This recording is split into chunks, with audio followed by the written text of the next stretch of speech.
The Cleveland Browns quarterback situation has officially spiraled into full-blown drama, and this time the chaos isn't just coming from inside the locker room.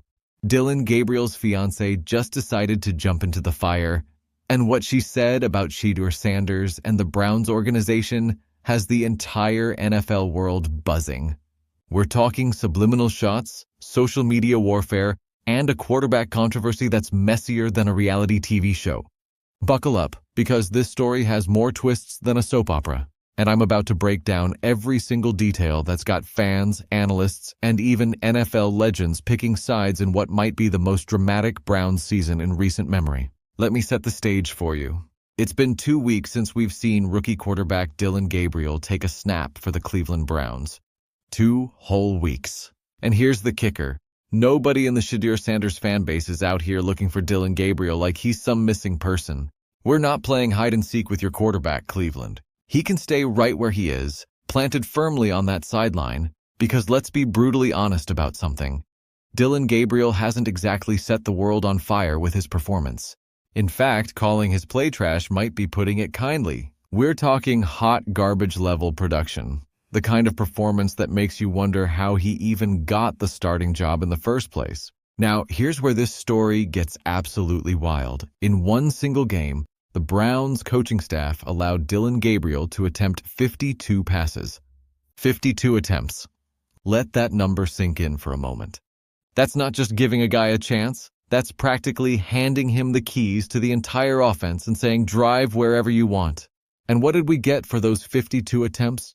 Not much to write home about, that's for sure. The entire situation reeked of something fishy from the start.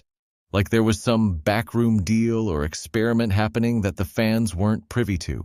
Dillon Gabriel was cleared from concussion protocol heading into this past week. He was medically eligible to play, fully healthy and ready to go. But guess what? He didn't see a single snap. Not one. And I'm going to tell you exactly why. Remember when those Browns tickets dropped to $6 and some change? $6 to watch an NFL game in Cleveland. That's not just embarrassing, that's a full-blown organizational crisis. Jimmy Haslam, the Browns owner, still has a lot of games left to play this season, and he's not about to keep hemorrhaging money on an experiment that clearly isn't working. The Dillon Gabriel experiment, orchestrated by Kevin Stefanski and his coaching staff, appears to be coming to an abrupt end. And the financial reality of empty stadiums and rock-bottom ticket prices played a major role in that decision. But here's where our story takes a dramatic turn into social media territory. Dillon Gabriel's girlfriend, and apparently now fiancé Zoe Caswell, has been relatively quiet throughout this entire quarterback controversy. She's mostly stayed behind the scenes, not making waves or drawing attention to herself. Until now. Yesterday, Zoe decided she had enough of staying silent and took to social media to make some very interesting statements about the Cleveland Browns situation and, most importantly, some subliminal shots that appear to be directed at Shedeur Sanders. Now, I'm not going to sit here and definitively say she called out Shedeur by name, because she didn't. But anyone with half a brain and 2 working eyes can read between the lines of what she posted. The subtext was there, clear as day, and it didn't take long for NFL fans and social media detectives to connect the dots. Zoe Caswell went into the comments section of her TikTok and claimed that everyone in the building wants Dillon to play. Everyone in the building. Let's pause right there and think about that statement for just a second. Who exactly is this everyone she's referring to? Because from where most people are sitting, the list of people who want Dillon Gabriel back under center is extremely short. Maybe offensive coordinator Tommy Rees wants him to play, considering he probably had a hand in bringing Gabriel to Cleveland in the first place. Maybe Jerry Jude wants him back, and we'll get to that whole situation in just a minute because that's another layer of drama entirely. Maybe Kevin Stefanski is still holding out hope that his experiment will somehow work. And perhaps Joel Bitonio, the veteran offensive lineman, has some loyalty to the guy. But outside of that tiny circle, nobody. The fans certainly don't want him playing, not after what they've witnessed. The energy in that locker room speaks volumes about how the players really feel about the situation. The comment section of Zoe's TikTok post turned into an absolute war zone. One commenter went straight for the jugular, saying her comment was disgusting and calling out what they perceived as openly racist behavior. They claimed that's why everyone cheered when Dillon got his concussion and was afraid to play. Now that's a serious accusation, and it speaks to the toxic environment that's apparently brewing around this entire situation. The commenter went on to say that nobody in the locker room respects Dillon, which, if true, is absolutely devastating for a quarterback who needs his teammates to have his back. Another person jumped in asking what exactly Zoe said that was racist, looking for clarification on which video or statement crossed the line. That's when Zoe fired back with a defense of her man, claiming that actually everyone in the building wants him to play. She then took a shot at her critics by saying they wouldn't know what's really happening because they've never played in the NFL or been on the coaching staff. It's the classic, you don't know what you're talking about because you're not in the building defense, which honestly rarely lands well with fans who can see the results with their own eyes every Sunday. The social media pylon didn't stop there. One particularly brutal comment stated that if Zoe doesn't shut up, she needs to wake up, because the only two people in the building who want Dillon to play are Kevin Stefanski and Dillon himself. The player's energy tells the whole story, and it's not a story Dillon Gabriel or his fiancé want to hear. Body language doesn't lie, and anyone watching Browns games can see the disconnect between what's being said publicly and what's actually happening on that field. Now let's talk about Jerry Jeude for a minute, because this situation is intricately connected to the quarterback controversy, and it reveals some uncomfortable truths about what's really going on in Cleveland. Jerry Jeude has been vocally frustrated about not getting the ball, and his discontent has become national news. But here's what Jerry and, apparently, a lot of other people aren't fully grasping about this situation. When Dillon Gabriel was playing, Jerry Jeude was getting the ball more frequently. The coaching staff was letting Dillon throw, giving him those 52 attempts and feeding the receivers. But now that Shedeur Sanders is under center, the entire offensive philosophy has changed dramatically. The Browns aren't letting Shedeur throw the ball the way they let Dillon throw it. That's just a fact. They're not giving Shedeur the same freedom or the same number of opportunities to take shots downfield. Instead, they're calling conservative plays, lots of checkdowns, run-heavy schemes, and generally keeping the ball out of the rookie's hands as much as possible. So when Jerry Jeude is out there frustrated that he's not getting targets, he needs to understand it's not specifically about him. It's not like Shedeur is looking him off and throwing to everyone else. Nobody is getting the ball because the coaching staff has Shedeur on the shortest leash imaginable. Imagine you're Shedeur Sanders for a moment. You're in the huddle. You break. You come to the line, and you're hearing instructions in your headset telling you to throw the check down. Forget about Jerry Jeude running a go route. Forget about taking a shot down the field. Just throw the safe pass and live to see another down. That's not the quarterback's fault. That's a coaching philosophy. And Jerry Jeude is directing his frustration at the wrong person. If the offensive coordinator is in Shedeur's ear telling him to make the safe play, to hit the running back on the flat route, to avoid risk at all costs, then that's exactly what he's going to do. He's a rookie trying to follow instructions and not get benched. This dynamic reveals something really important about the Dillon Gabriel versus Shedeur Sanders situation. The coaching staff gave Dillon every opportunity to succeed, maybe even too many opportunities. They opened up the playbook, let him sling it around, gave him 52 attempts in a single game. Meanwhile, Shedeur is operating under completely different rules and constraints. That doesn't seem fair, does it? How can you properly evaluate two quarterbacks when you're giving them completely different levels of freedom and support? You can't, and that's part of what makes this entire situation so frustrating for fans, and apparently for players like Jerry Jeude who are caught in the middle. The national media has started picking up on this story too, and some prominent voices are speaking out in defense of Shedeur Sanders. Former NFL player and current analyst Russ Ryan had some powerful words about what he's seeing from the young quarterback. Ryan said he wishes people would help Shedeur, that he sees a quarterback with a genuine NFL skill set, arm talent, and touch on the deep ball. He praised Shedeur's toughness and expressed his desire to see the kid succeed, but he's frustrated that it doesn't seem like the organization is setting him up for success. Ryan made an excellent point about how Cleveland is handling Shedeur's media availability. They're putting him in front of cameras for interviews right after games, before he's had a chance to meet with coaches or talk through what happened on the field.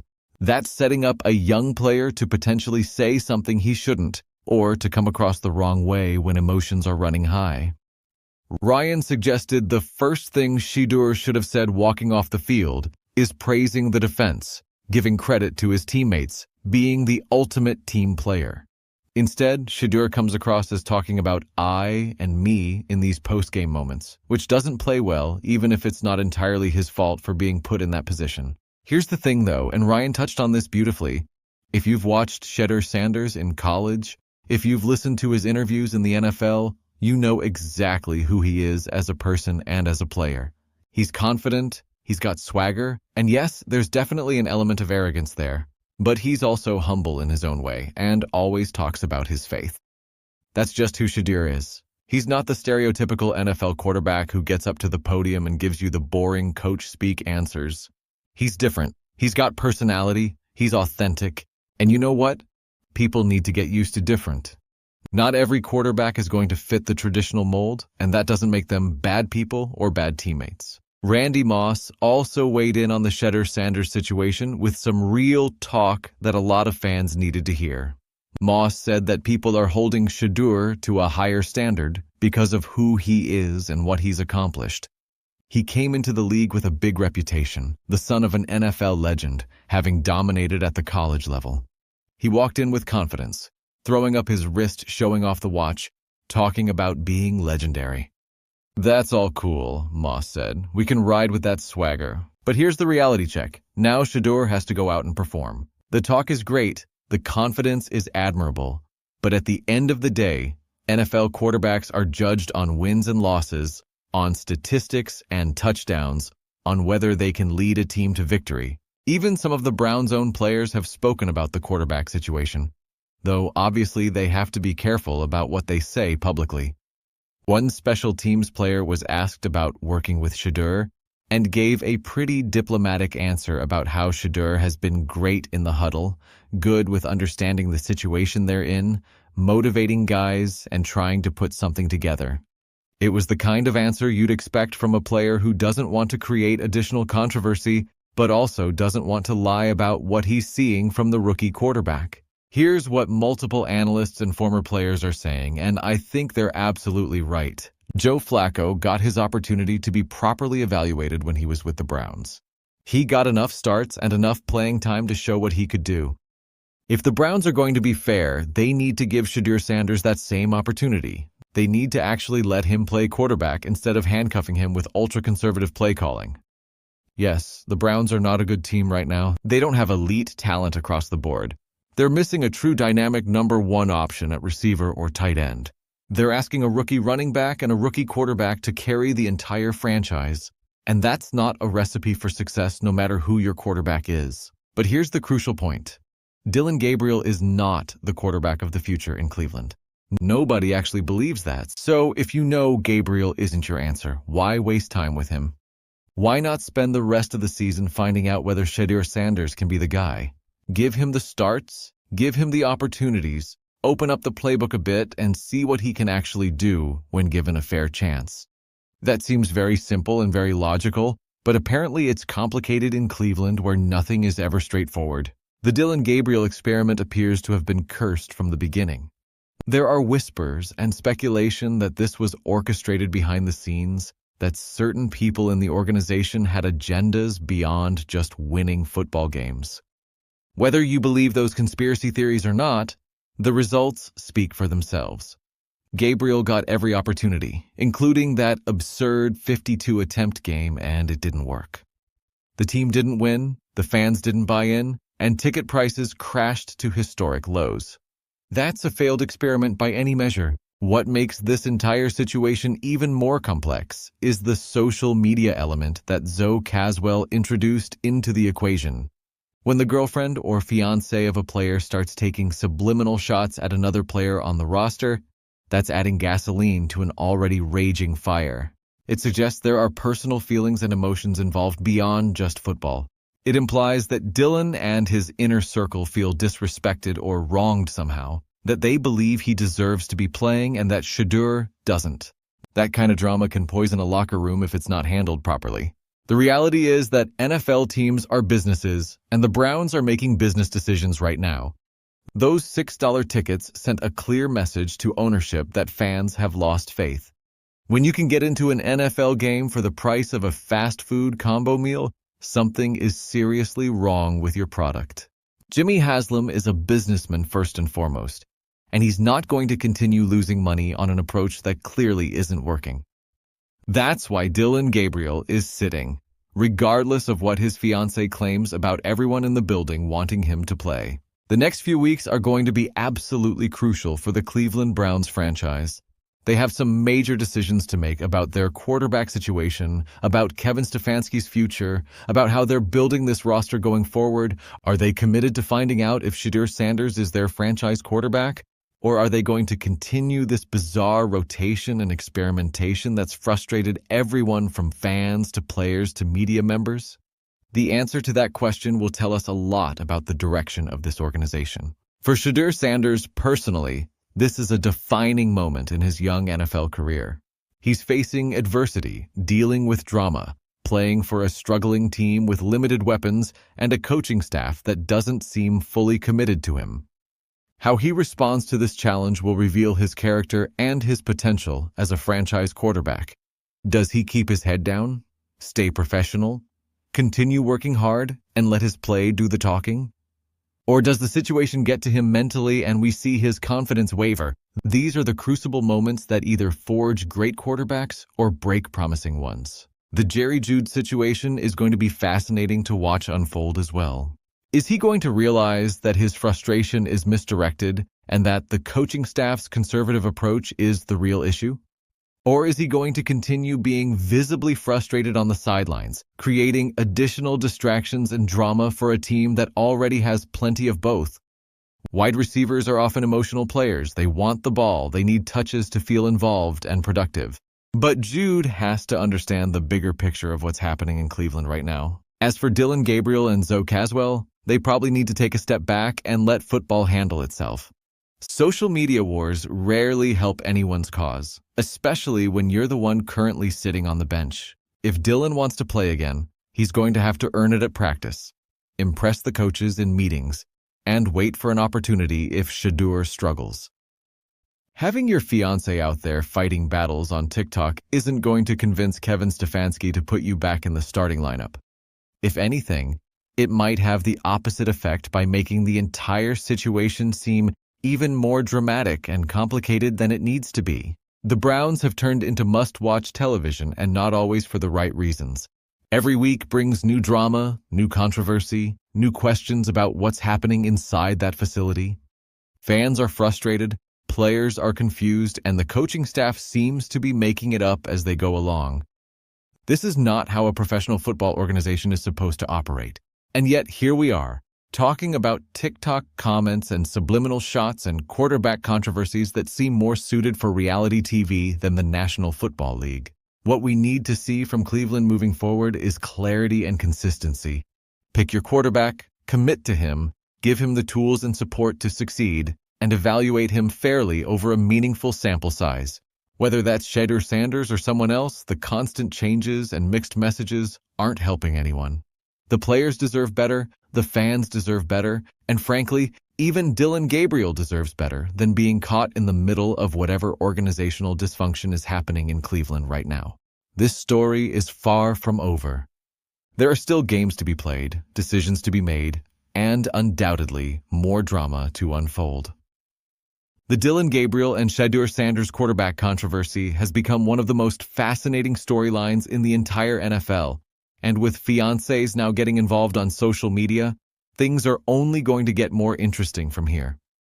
Keep your eyes on Cleveland, because this situation is going to continue delivering headlines and hot takes for the foreseeable future. If you found this deep dive into the Browns quarterback drama valuable, make sure you hit that like button and let me know in the comments what you think about Zoe Caswell's comments. Are you Team Shedeur or Team Dillon? Do you think Jerry Jeudy's frustration is justified? Should the Browns commit to one quarterback for the rest of the season? I want to hear all your thoughts and opinions on this wild situation. And don't forget to subscribe to the channel and turn on those notifications so you never miss an update on this story or any other breaking NFL news. Until next time, shake those haters off and I'll catch you in the next one. Peace out.